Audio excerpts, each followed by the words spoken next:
بسم الله الرحمن الرحيم الحمد لله رب العالمين وأشهد أن لا إله إلا الله وحده لا شريك له وأشهد أن محمدا عبده ورسوله صلوات الله وسلامه عليه وعلى آله وعلى أصحابه ومن اهتدى بهديه واستنى بسنته إلى يوم الدين أما بعد اللہ کے فضل و کرم سے ہر ہفتے یعنی ہر سنیچر کو اصول ایمان کی شرح آپ کے سامنے کی جاتی ہے۔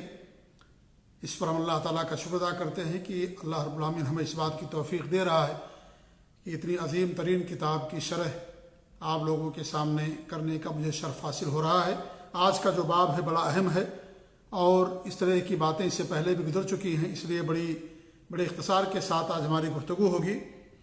اور وہ باب یہ ہے کہ اجر من احیا سنتم من سننہ صلی اللہ علیہ وسلم، کہ جس نے اللہ کے رسول صلی اللہ علیہ وسلم کی سنتوں میں سے کسی سنت کو زندہ کیا اس کا اجر کیا ہے۔ اس کے تحت مصنف نے جو حدیث بیان کی وہ حدیث پڑھتے ہیں۔ وعن عمرو بن عوف رضی اللہ عنہ مرفوعا من احیا سنتم من سنتی قد امیتت بعدی فإن له من الأجر مثل من عمل بها من الناس لا ينقص من أجور الناس شيئا ومن ابتدع بدعة لا يرضاها الله ورسوله فإن عليه مثل إثم من عمل بها من الناس لا ينقص من آثام الناس شيئا رواہ الترمذی وحسنہ ابن ماجہ وهذا لفظه۔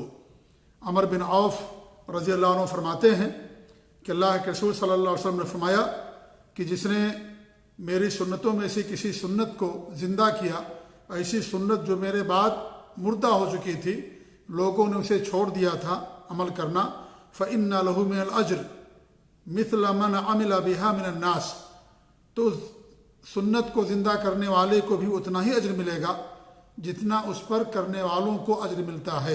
لا ينقص من اجر الناس شيئا، لوگوں کے اجر میں سے کچھ بھی کمی نہیں ہوگی۔ ومن ابتدع بدعتا، اور جس نے کوئی بدعت ایجاد کی، لا يرضاها اللہ ورسولہ، اللہ اس کا رسول اس سے راضی نہیں ہے۔ ظاہر بات ہے کسی بھی بدعت سے اللہ اس کے رسول راضی نہیں ہیں۔ آپ صلی اللہ علیہ وسلم تو ہمیشہ بدعت سے دور رہنے کی تلقین کیا کرتے تھے، ہر خطبے کے اندر پڑھا کرتے تھے فإن خیر الحدیث کتاب اللہ وخیر الہدی ہدی محمد صلی اللہ علیہ وسلم وشر الامور محدثاتها وکل محدثۃ بدعہ وکل بدعۃ ضلالہ۔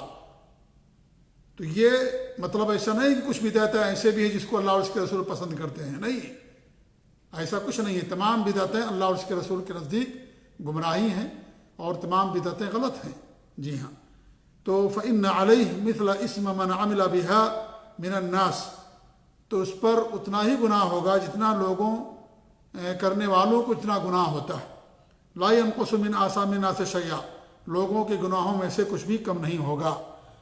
یہ امام ترمذی اور ابن ماجہ نے روایت کیا ہے اور امام ترمذی نے اس کو حسن قرار دیا ہے، لیکن اس دور کے عظیم مجدد اور محدث امام علامہ البانی رحمۃ اللہ علیہ نے ان الفاظ کے ساتھ اس کو ضعیف قرار دیا ہے۔ ابن ماجہ کے اندر ان الفاظ کے ساتھ ضعیف قرار دیا ہے، البتہ جو دوسرے الفاظ ہیں ان کو صحیح قرار دیا ہے۔ دوسرے الفاظ کیا ہیں؟ وہ تھوڑے اختصار کے ساتھ اس طریقے سے ہیں جو میں بھی آپ کے سامنے پڑھنے جا رہا ہوں کہ عمر بن عوف رضی اللہ عنہ فرماتے ہیں کہ اللہ کے رسول نے فرمایا من احیا سنتا من سنتی، جس نے میری سنتوں میں سے کسی سنت کو زندہ کیا، فعمل بها الناس، اور لوگوں نے اس کے اوپر عمل شروع کر دیا، کان له مثل اجر من عمل بها لا ينقص من اجورهم شيئا، تو جو اس پر عمل کرے گا اس کے برابر زندہ کرنے والے کو اجر ملے گا اور ان کے اجر میں سے کچھ بھی کمی نہیں ہوگی۔ ومن ابتدع بدعتا فعمل بها، اور جس نے کوئی بدعت ایجاد کی اور اس بدعت پر عمل کیا جانے لگا، کان علیہ اوزار من عمل بها، اس آدمی کے اوپر جو لوگ عمل کریں گے ان کا بھی گناہ اسی آدمی کے اوپر جائے گا جس نے بدعت کو ایجاد کیا۔ لا ينقص من اوزار من عمل بها شیئا، جس نے اس پر عمل کیا ان کے گناہوں میں سے کچھ بھی کمی نہیں ہوگی۔ تو ان الفاظ کو امام البانی رحمۃ اللہ علیہ نے صحیح قرار دیا ہے، اور جو مصنف نے الفاظ پیش کیے ہیں ان الفاظ کے ساتھ اس حدیث کو انہوں نے ضعیف قرار دیا ہے۔ عمر بن عوف جو راوی ہیں، مشہور صحابی ہیں،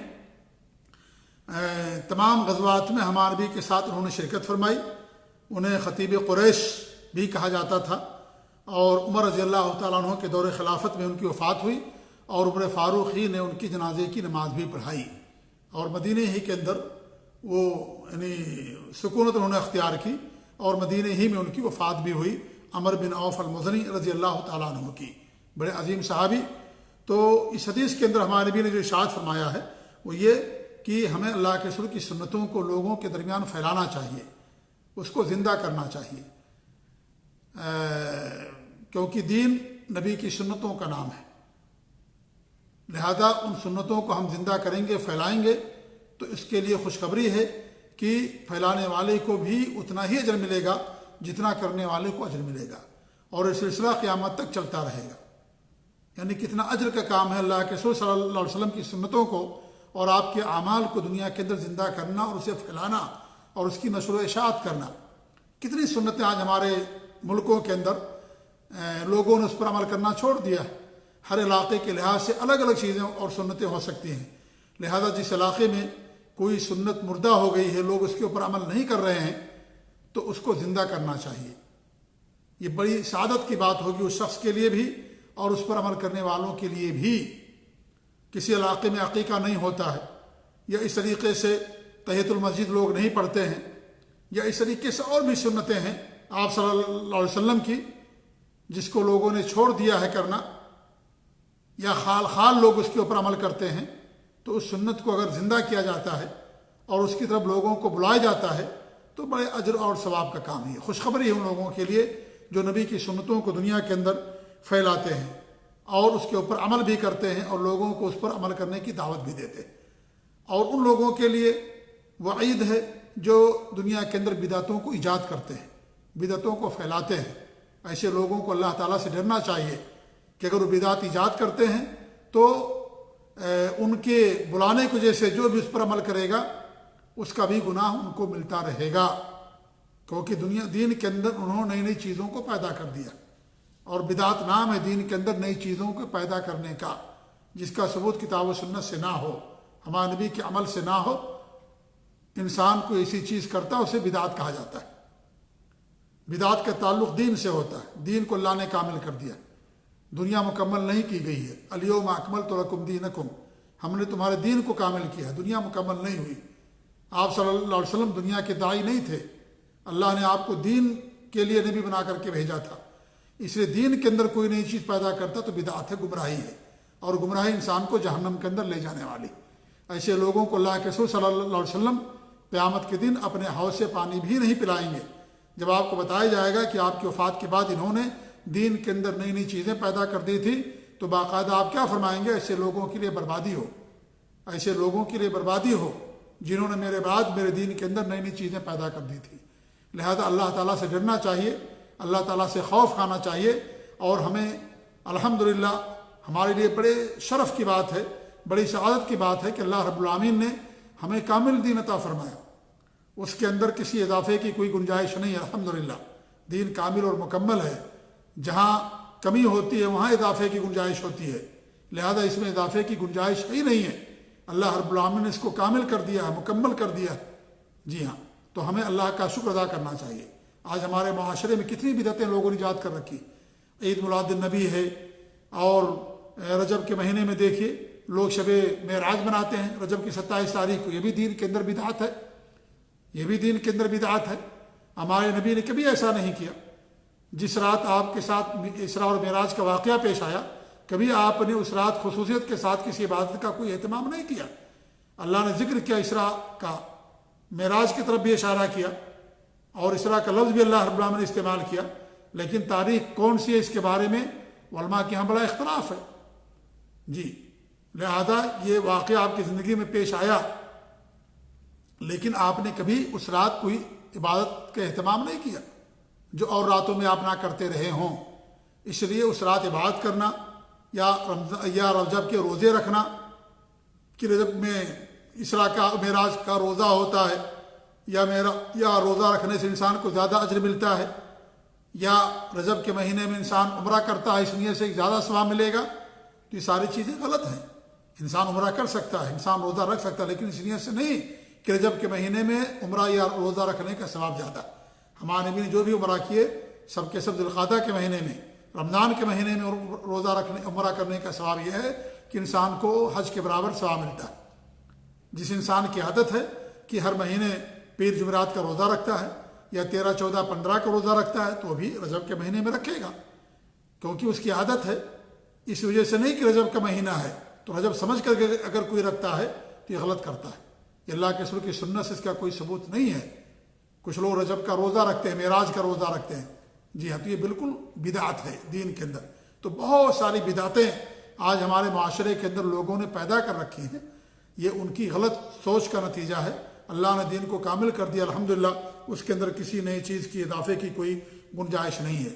ایسے لوگوں کو اللہ سے ڈرنا چاہیے، اللہ تعالیٰ کا خوف کھانا چاہیے کہ وہ کوئی اجر کا کام نہیں کر رہے ہیں بلکہ لوگوں کو گمراہی کے اندر مبتلا کر رہے ہیں۔ وہ ضلالت اور گمراہی کے داعی اور مبلغ ہیں، لوگوں کو گمراہی کی طرف بلانے والے لوگ ہیں۔ اس لیے ایسے لوگوں کو جاننا اور پہچاننا چاہیے کہ وہ کون لوگ ہیں۔ جیسے انسان اگر کسی ڈاکٹر کے بارے میں اسے معلوم ہو جائے کہ وہ ڈاکٹر غلط علاج کرتا ہے، آپریشن صحیح نہیں کرتا، اور اس طریقے سے جتنے بھی آپریشن کرتا ہے غلط کرتا ہے اور جان لیوا آپریشن ہو جاتا ہے، شفا کے بجائے لوگوں کو جان سے ہاتھ دھونا پڑتا ہے، تو ظاہر بات ہے ایسے ڈاکٹر کے پاس انسان علاج کرنے کے لیے نہیں جائے گا۔ ایسے ہی جو لوگ علماء کے روپ میں، علماء کے بھیش میں لوگوں کو بدعات، خرافات اور شرک اور ضلالت اور گمراہی کی طرف بلاتے ہیں، ایسے لوگوں کو باقاعدہ جاننا چاہیے، پہچاننا چاہیے، تاکہ انسان ایسے لوگوں کے مکر اور گمراہی سے اپنے آپ کو بچا سکے اور ایسے لوگوں سے انسان دوری بنا سکے۔ اس لیے ایسے لوگوں کا جاننا بھی ہمارے لیے ضروری ہے۔ اس لیے جہاں سنتوں کو جاننا ضروری ہے وہیں بدعتوں کو جاننا بھی ضروری ہے۔ ان علماء کو بھی جاننا چاہیے، ان دعات کو بھی جو لوگوں کو توحید اور سنت کی طرف، سلف صالحین کے عقیدہ اور منہج کی طرف لوگوں کو بلاتے ہیں، تاکہ ہم ان کے علم سے فائدہ اٹھائیں اور اپنے علم میں اضافہ کریں۔ تو ایسے علماء کا جاننا بھی ہمارے لیے ضروری ہے کہ ہم ان کو پہچانیں، ان کے دروس کو سنیں اور ان کی طرف لوگوں کو، ان کے دروس سننے کے لیے لوگوں کو بلائیں کہ بھئی ان سے استفادہ کیجیے۔ اور ان لوگوں کے لیے بھی جاننا ہمارے لیے ضروری ہے جو گمراہ ہیں، گمراہی کی طرف لوگوں کو دعوت دیتے ہیں، بلاتے ہیں، تاکہ کوئی انسان گمراہ نہ ہو سکے۔ تو دونوں کو جاننا ضروری ہے، توحید کو بھی جاننا ضروری، شرک کو جاننا بھی ضروری، سنت کو بھی جاننا ضروری، بدعات کو جاننا بھی ضروری۔ اگر ہم شرک نہیں جانیں گے تو ہو سکتا ہے شرک کے اندر پڑ جائیں، اگر ہم بدعات نہیں جانیں گے تو ہو سکتا ہے ہم بدعات کے اندر پڑ جائیں، کیونکہ بہت سارے لوگ بدعات کو سنت کے نام پر انجام دیتے ہیں۔ ظاہر بات ہے اگر وہ جسے بدعات کہیں گے تو کوئی اسے نہیں کرے گا، اس لیے سنت کا لباس اڑھا کر کے سنت کے نام پر بدعتوں کو دنیا کے اندر رائج کرتے ہیں۔ اس لیے ایسے لوگوں سے ہمیں، ایسے لوگوں کو جاننا چاہیے کہ ایسے لوگ کون سے ہیں جو اس طرح کی حرکتیں کرتے ہیں۔ تو اس حدیث کے اندر جہاں خوشی کی بات ہے، سعادت کی بات ہے ان لوگوں کے لیے جو سنتوں کو دنیا میں زندہ کرتے اور عام کرتے ہیں، پھیلاتے ہیں، وہیں ان لوگوں کے لیے وعید ہے، سخت دھمکی ہے جو لوگوں کو بدعات کی طرف بلاتے ہیں اور بدعات کی طرف لوگوں کو دعوت دیتے ہیں۔ قیامت تک ان کو ان کا گناہ ملتا رہے گا جب تک اس بدعات پر لوگ عمل کرتے رہیں گے۔ اللہ تعالی ہمیں سنتوں کو اپنانے اور سنتوں کی طرف لوگوں کو بلانے کی توفیق دے۔ الحمدللہ ہمارے لیے سنتیں کافی ہیں، سنتیں ہمارے لیے کافی ہیں، انسان سنت پر عمل کر لے جائے اس کے لیے کافی ہے، بدعتوں کی کوئی ضرورت نہیں ہے، کوئی بدعت کی کوئی ضرورت نہیں ہے۔ الحمدللہ دین کامل اور مکمل ہے، اس لیے ہمیں سنتوں پر اللہ تعالیٰ عمل کرنے کی توفیق دے، اس کی طرف بلانے کی توفیق دے، اور ہر بدعت سے اور ہر گمراہی سے اللہ تعالیٰ ہم سب کو محفوظ رکھے۔ معاشیے سے بڑا گناہ ہوتا ہے بدعت سے شیطان زیادہ خوش ہوتا ہے، بدعت سے شیطان زیادہ خوش ہوتا ہے، کیونکہ بدعت کو انسان ثواب سمجھ کے کرتا ہے۔ معصیت و نافرمانی انسان جانتا ہے کہ نافرمانی ہے، گناہ ہے، اور اسے توبہ کی امید ہوتی ہے اور انشاءاللہ وہ چھوڑے گا وہ، لیکن بدعت کو انسان ثواب سمجھ کے کرتا ہے، اس لیے بدعتی کو توبہ کی امید کم ملتی ہے۔ اس لیے شیطان ابلیس بدعت سے زیادہ خوش ہوتا ہے، کیونکہ اسے معلوم ہے کہ اس بدعت کو نہیں چھوڑے گا، حالانکہ وہ گناہ کا کام ہے، انسان اسے ثواب سمجھ کے کرتا ہے، لیکن اس کے دفتر میں، اس کے نام اعمال میں گناہ لکھا جاتا ہے۔ اس لیے اعمال کو گناہوں سے، بدعات سے، خرافات سے ہمیں بچانے کی ضرورت ہے۔ کتنے ایسے لوگ ہیں دنیا کے اندر جو سمجھتے ہیں کہ بہت اچھا عمل کرتے ہیں، لیکن وہ اچھا عمل نہیں ہے، بدعت ہے، وہ اخلاص نہیں ہے کسی کے ہاں۔ اگرچہ انسان خوب زیادہ محنت کرتا ہے یا بدعت ہے وہ، انسان اسے ثواب سمجھ کے کرتا ہے، تو ایسا کرنے والوں کے لیے گمراہی ہے۔ ایسے بہت سارے لوگ دنیا کے اندر ملیں گے جو بدعت کو اچھا سمجھ کے کرتے ہیں، اور سارے لوگ یہی کرتے ہیں، جتنے بدعتی ہیں بدعت کو ثواب سمجھ کے کرتے ہیں۔ تو اس لیے میرے بھائیوں، بدعت گمراہی ہے، اور گمراہی انسان کو جہنم کے اندر لے جانے والی ہے۔ سنت انسان کو جنت کے دروازے تک پہنچاتی ہے، اور بدعت کی راہ انسان کو جہنم تک لے جاتی ہے۔ بدعت کا ایک سرا دنیا کے اندر ہے، دوسرا جہنم کے اندر ہے۔ سنت کا ایک سرا دنیا کے اندر ہے، اور دوسرا سرا جنت کے دروازے پر ہے۔ اس لیے اگر اپنے آپ کو ہم بچانا چاہتے ہیں جہنم سے تو سنت پر عمل کریں۔ علیکم بسنتی و سنت الخلفاء الراشدین، ہماری سنتوں کو لازم پکڑو، اور میرے خلفاء راشدین کی سنتوں کو لازم پکڑو، مضبوطی کے ساتھ اس کو تھام لو، اور دین کے اندر نئی نئی چیزوں سے بچو، کیونکہ ہر نئی چیز گمراہی ہے، اور ہر گمراہی انسان کو جہنم کے اندر لے جانے والی ہوتی ہے۔ تو اللہ تعالی ہمیں نیکی پر قائم رکھے، سنت پر قائم رکھے، بدعات خرافات سے، رسم و رواج سے، تمام چیزوں سے اللہ تعالی ہم سب کو محفوظ رکھے، آمین۔ وجزاکم اللہ خیر، وصلی اللہ علی نبینا محمد وعلی آلہ وصحبہ اجمعین، والسلام علیکم ورحمۃ اللہ وبرکاتہ۔